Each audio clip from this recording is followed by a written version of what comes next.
Alright, so this is the part where I'm supposed to celebrate Chinese New Year week or Lunar New Year week with me looking at horse pictures, video game horses of video game history. But this little fighting game nugget has been popping up on Twitter, x.com as of late. So, alright, so I am looking at this guy named cthor.me on x.com. He's called 6 Sweet Pics.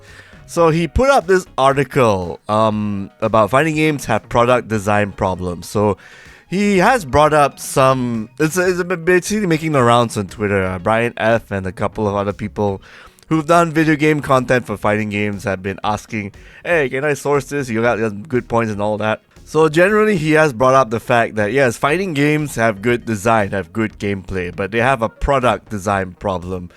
It's brought up a bunch of things. He actually brought up this person brought up a bunch of numbers saying that, hey, back in the day, big numbers from old classic fighting games, how come they don't match? How come games from 2000, from Street Fighter 4 onward don't have those numbers anymore? And when you read it, it's all, you could say it's a bit of, how do I put this? It's basically a Twitter rant. I gotta say, it's a Twitter X rant, a social media rant, as I call it, because he brought up. Now I know this comes from a place of good intention. You know, like we do want our fighting games to be mass market. Like, why is Valorant having like such a big crowd player base when fighting games like Street Fighter 6, all that, kind of pale in comparison? Why Dota 2 and Valorant big and fighting games small? And he has brought up some, I would say, arguably say, good particular reasons here and there. Now, this article / rant does have a few holes here and there. For starters, there's really not much citation going on. When you want to have an article, take it seriously, you need links. Lots and lots of links, stuff here and there. I mean, there are a couple here and there, yes, but I'm talking more like some bits, not just one link. You're gonna have to basically go all the way to the bottom. Like that, I pointed at one citation bit, but everywhere else is like, this feels like a vibe check in some sense. And yeah, sure, maybe we can actually, and he actually has brought up that, hey, maybe story mode needs to be better, bits here and there. It is a good piece. I mean, again, I'm kind of torn 50-50. This person brings up some good points, but at the same time, there are some good things that fighting games have done right now. Street Fighter 6 is not just, it might be a glorified RPG, but at the same time, it does teach you some mechanics here and there, like for the main quest bits. And this part here, this is actually what would be crossplay, single player content, functional anti-cheat, functional online netcode, matchmaking systems that quickly find evenly matched opponents, skill-based, ranked systems, and practice modes that make it easy. This is all basically like the bare minimum that every fighting game needs.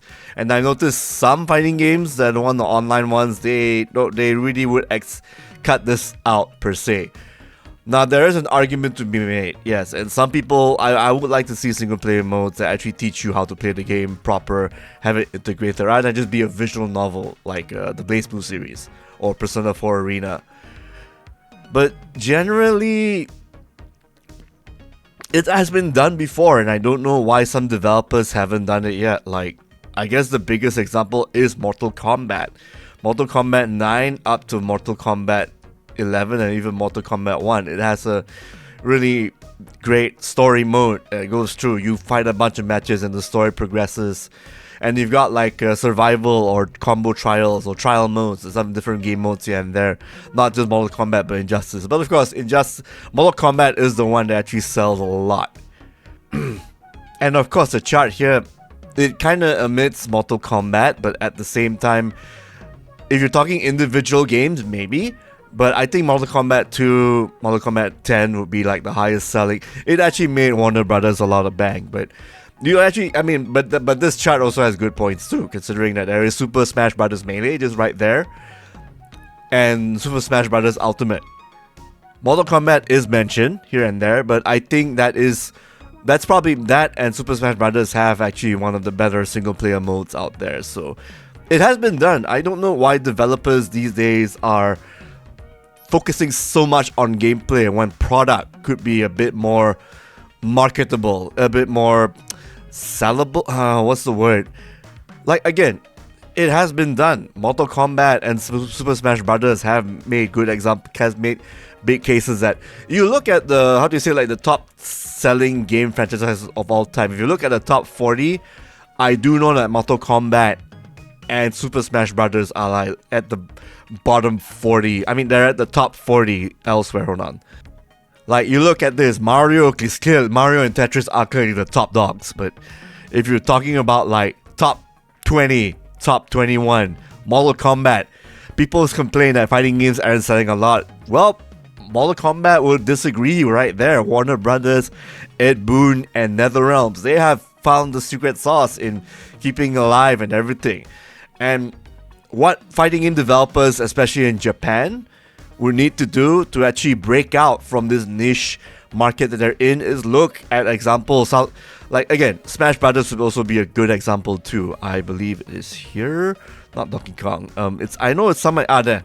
Super Smash Brothers 37 platform. It's a fighting game still. You look at that as massive. I mean, again, mass appeal, new genre of fighting games, which is a platform 2D fighter. Mortal Kombat is, again, the flash and pizzazz. It's not exactly the most balanced game, but it has some esports showing, and it may not be the best to watch, but there is universal appeal in putting Terminator, Rambo, Alien, and Predator, and a bunch of other guest characters in Mortal Kombat 10. There is actual value in these kind of crossovers here and there. And yeah, Street Fighter 6 are doing that as we speak with, again, a more appropriate fighting game like Fatal Fury. Oh, and if you want to check out stats of how fighting games are performing for the single player market and the esports market and for the hardcore and the casual players, again, you can just cite sources, like you can just cite Steam achievements itself. It just shows that whoever bought Street Fighter 6 completed X amount of achievements here and there. I mean, let's just take a look. Alright, so... no, not this one. There, global achievements. Those who went to the tutorial, they're 94.7% off the player base of Street Fighter 6, whereas there's actually more people who actually earned the title. Now, when it comes to sweating and doing the whole combo shtick and whatnot, alright, so guess who sets in the Battle Hub? 25% of the entire Street Fighter 6 group who play on PC.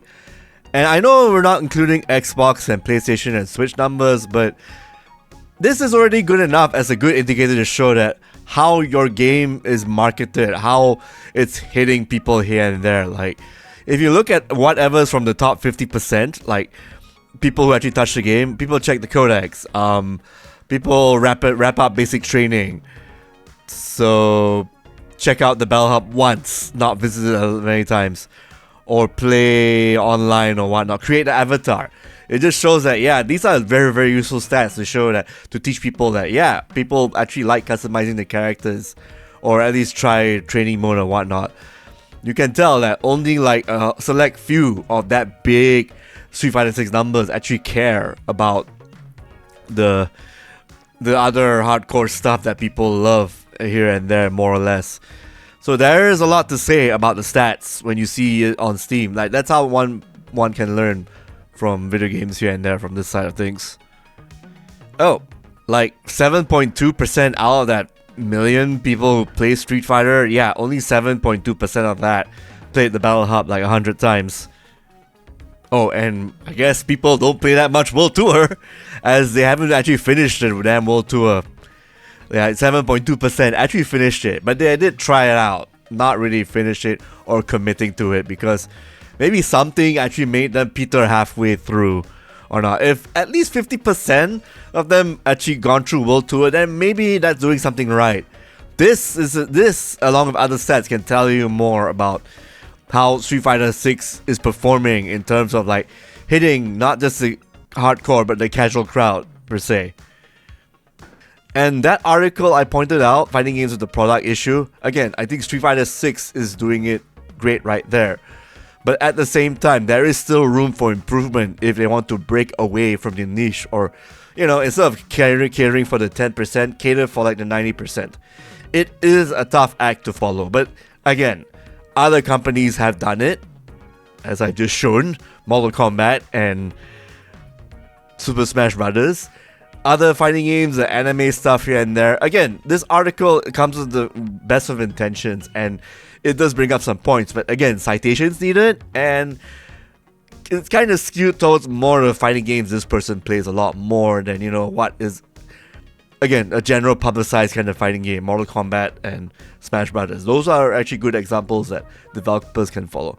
But in any case, I put the link. If you haven't noticed on the video, you can take a look at the link. It's a good write-up that you should check out, and you can form your own opinion. But again, without much citation here and there, it comes off more as of a rant than an actual scientific, a thesis or a document. So again, good written piece, but again, don't elevate it as such unless you can back up what you're saying most of the time. And that's my TED talk right there. But again, check it out, form your own opinion. If you disagree or agree with me, just let me know on the comments and everything. Like and subscribe to our page and all that. And I'm just gonna end this part on a very happy note. Again, I want to see fighting games thrive. I want to see 2XKO do better despite the whole firing of people here and there. And when you look at again, 2XKO, I think people may want a single player mode, but maybe not. I mean, if you compare it to maybe other titles like Arc Raiders or Overwatch or Counter-Strike or Dota 2, they don't have single player mode and they're doing just fine. So again, fighting games may have an accessibility and the product problem, so there is validity with articles like this. Sure, you may need to bring up your sources better and answer the question, says who. But at the same time, this needs to be brought up. I see some solutions here at the very least, and people on Twitter and people I've talked to, they have yet to offer a proper solution or even carry them out. Even I don't think I even have a pure solution to that, except maybe go back to the good old days when Soul Calibur 2 had a more concise single player mode that does actually teach you some things here and there and make it more of a gameplay longevity thing that makes you remember more of the game, like cater to both casual, hardcore, and go from there. The solution has been there pretty early, like in the arcade PS2, PS1 era, when you see more ports of fighting games. And as I said earlier on, Mortal Kombat found that solution. It's just not really a much talked about game when you think about it in the esports fighting game community scene. But numbers, I can tell you this, numbers don't lie, guys. Numbers don't lie. Alright, enough serious talk. Let's talk about horses in video games. I'm not sure what the horse is called. Ruin, I believe. Ruin from Darksiders. Very reliable mode of transport for war. A really awesome game from THQ. Airship Syndicate Visual Games, those guys. Really awesome title. Ruin. Very, very, very memorable and very reliable steed. Hey, got the horse from... Oh, we got the horse. That's the fireworks going on. That's the horse from Ghost of Tsushima. Loyal to the end until he died. And you've got the horse from Red Dead Redemption 2. Also very reliable and well drawn and well animated, right down to the horse cock and everything. It's, man, Rockstar Games, they have 10 years to make this, so of course they're gonna spend all that time making that horse bulge and horse muscle all really crazy. And then we got Roach. Good old Roach from Witcher 3. That's a reliable steed right there. Good old Roach. Aggro. This is the most iconic horse in Shadow of the Colossus. Loyal steed for your master who ends up killing all the gods in Colossi from start to finish when he fall off the bridge. Yeah. Turns out he didn't really die, but God bless Aggro. God bless Aggro. Epona from Legend of Zelda. I believe this is from... Yeah, the N64 Legend of Zelda Ocarina of Time. Yeah, you get to explore the plains and whatnot with your trusty horse. I want to bring in Elden Ring Torrent, but that's not so much a horse, it's a steed, like a bull gazelle kind of thing. But you know what, a steed's a steed. I would put Torrent. He's the trustworthy guy in the lands between. horseshit place to explore, but it's a really awesome place.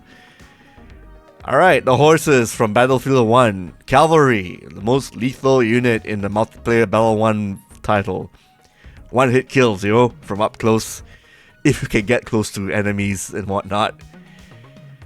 Alright, the horror game, Horses. Can't really say much, I didn't really play the shit, so... And last but not least, Gold Ship and Kita-san Black. Thanks for tuning in. Do check out our channel, subscribe to us if you haven't. We post new content every week. See you, bye-bye, enjoy Chinese New Year 2026. You're the horse, and we'll see you next time. Peace out.